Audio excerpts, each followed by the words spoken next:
ฮันเน่เข้ามาเบิ้งก็อย่าลืมกดไลค์กดแชร์ปั่นกิ๊กสู้สาวแต่เหนือถึงใต้เบิ้งในเด้อพี่น้องเอ้ยฮัลโหลนะครับสบายดีพ่อแม่พี่น้องกิ๊กสู้สาวแต่เหนือถึงใต้วันนี้กำลังสิพามากินอาหารกินข้าวนี่คืออาหารนี้วันนี้เปิดคลิปแบบจับจุดเลยเปิดคลิปวันนี้ทำอาหารแล้วเราจะเข้าไปในสุดก็ไปเปิดกันอาหารกินฟรีตุกซาวลิตรนี่เรากำลังจ่ายเงิน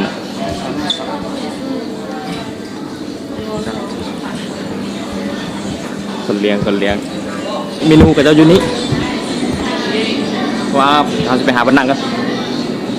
คนเป็นเลี้ยงอาหารเรามันเป็นบุฟเฟ่เนาะพี่น้องเดี๋ยวมาเบิ่งพร้อมกันเนี่ยตีนไก่ตีนอยากกินตีนไก่ตีนไก่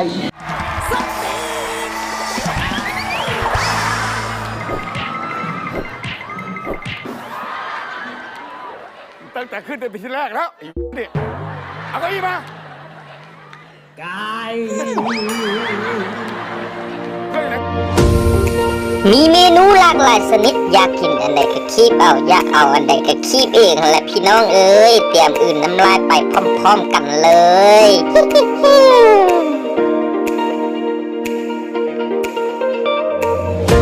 ต้นของหวานแต่เฮาไว้กินตำหลังเจ้าชิมมาไหมจ่อยของอาหารมันเป็นอะไรของฮันโบเซ่ครับเนาะเนาะของอาหารมันบ่แซ่บเพราะว่าเจียวยุจีนมันเป็นอะไรอยู่แล้วต้องได้เฮ็ดเองซื้อเองนั่นแหละอยากกินตีนไก่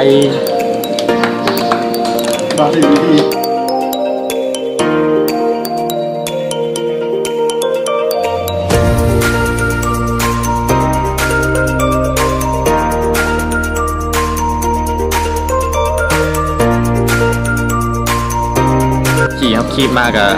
มีในโต๊ะนี่มันมีอย่างเนี้ย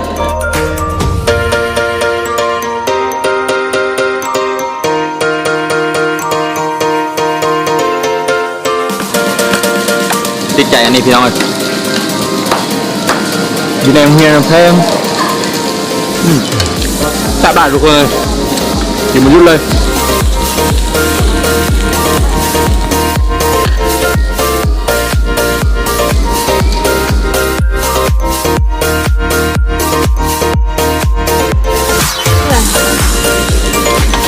มาอีกแล้วโอ้ยสัตว์ลายอ้าวไม่ยังไม่แล้วบ้างน้ำปลาบ่มีด้วยพอน้ำส้มเลยใจแม่เอาน้ำหน่อยว้าวมักว้าวกะหรี่ปะกะหรี่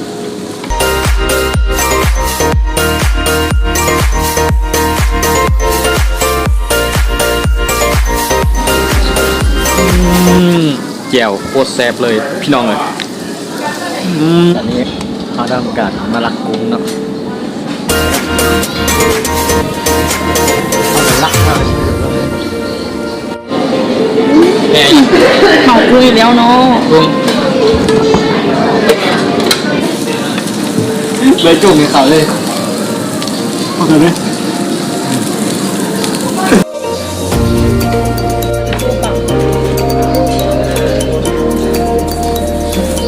เปลี่ยนแล้วดารีวิว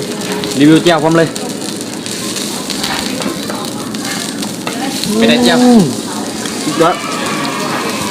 แค่ได้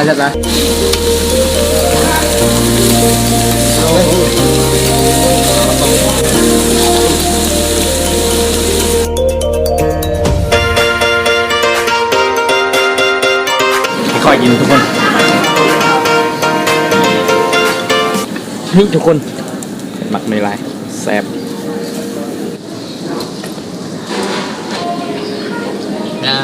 จุ๊บมาอีกแล้ววันนี้ชิปเธอมีบกเปล่าเธอหนึ่งยันจะไปเมื่อกับไปลิ้นทุกมื้อแล้วก็มู่เมื่อกับไปลิ้นชื่อเพื่อนสามมาเด้อสามบาทมาอีกแล้วไม่แล้ว เฮ้ย เปลี่ยนครั้งที่สาม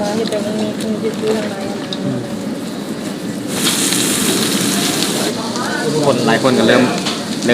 สิมีคนยกทุ่งขาวแล้ว แต่บ่แม่นเฮาแน่นอนต้องเป็นผู้นี้แน่นอน อย่าไปคิด เรือจะมันมี บ่มีทาง หรือจะผู้นี้ อีทแรกยังยกตุ้งข่าวให้ค่อยมาก่อนแล้ว แพ้ชนะไม่สนใจเลยแค่รู้อย่างเดียวเราได้มาเจอเขาได้มีมิตรภาพกับคนที่เคยอยู่อาชีพเดียวกัน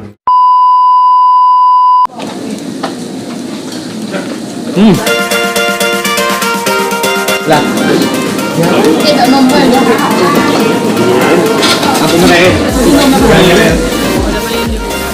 โบยัง โน อากินนี่เกลียดของหวาน คือของหวานกินอันนี้ก็ได้ เราบอกไปตั้ง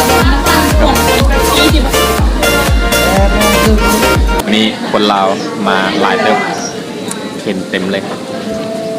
บ่าวรอสาวงามเต็มเลยไปกันรอก็เดี๋ยวไปกัน เนื้อบอก มีรถยังไงเลย รถกาแฟอันนี้รถวิโก้รถฟอร์ดรถกระบะรถจก โอ้ยังละ ยอมคนยอมตายอย่างซาซาตายยังคนให้ค่า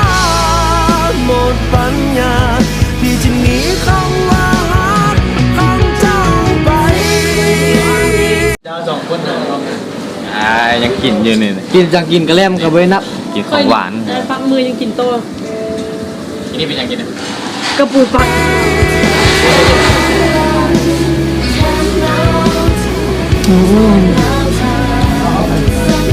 คือว่าเมนูมื้อนี้จบลงที่อาหารบุฟเฟ่ต์อิ่มหนำสำราญแซ่บ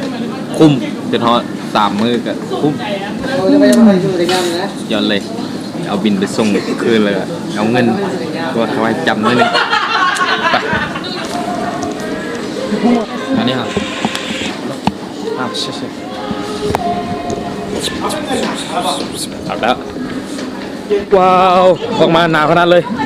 นี่ก็จบลงเพียงเท่านี้ อย่าลืมกดไลค์กดแชร์เป็นกำลังใจในการให้คลิปต่อไปแล้ว ตอนนี้หนาวแห้งแล้วก็ต้องไลค์กดไฟแดง ดิไลค์กดดิไลค์ ไลค์กดแชร์นะแต่ Enjoy Channel เด้ออย่าลืม